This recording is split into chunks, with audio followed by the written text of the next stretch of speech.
Bermain judi memang dapat membuat siapapun kecanduan. Sayangnya, keberuntungan tidak selalu menghampiri seseorang yang berjudi. Kami telah merangkum daftar 5 orang yang mengalami kerugian hingga triliunan sepanjang sejarah. Silahkan tekan tombol like dan subscribe terlebih dahulu agar tidak ketinggalan konten menarik lainnya dari Pesan Media ya.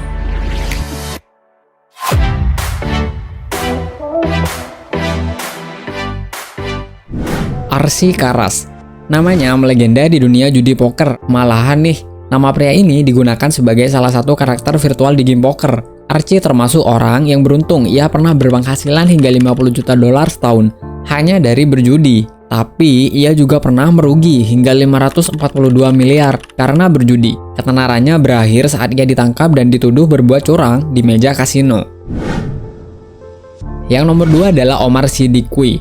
Omar Siddiqui selain kegagalannya dalam bermain judi, dia juga harus membayar sebesar 880 miliar loh untuk melunasi hutangnya yang diakibatkan oleh bermain judi. Pria ini juga harus mendekam di penjara karena menipu rekan bisnisnya untuk membayar hutang tersebut. Atas kejahatan tersebut, Omar dijatuhi hukuman 6 tahun penjara. Selanjutnya yang nomor 3 yaitu Zenly Yigon. Namanya masyhur di meja kasino karena kekalahan yang sering ia terima. Bila ditotalkan nih, jumlah uang yang digelontarkan di meja judi mencapai Rp 1,6 triliun lebih. Baginya, uang sebanyak itu tidak ada apa-apanya ketimbang pendapatannya sebagai pembuat obat-obatan terlarang. Namun, ia harus menerima akibat dari perbuatan itu setelah tertangkap dan mendekam di penjara untuk 25 tahun.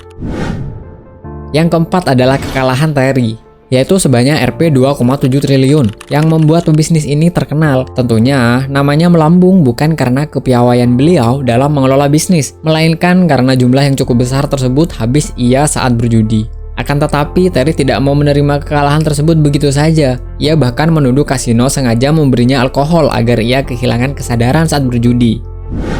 Yang terakhir adalah mantan dirut perusahaan farmasi di Tiongkok. Dia mengalami kerugian hingga mencapai 4 triliun rupiah. Kekalahan tersebut ia derita saat berada di Selandia Baru dan bermain kurang dari 24 jam. Mengetahui nominal yang amat besar, kekayaan Yan pun diusut dan dicurigai ia menggelapkan dana perusahaan untuk memuaskan hobinya bermain judi.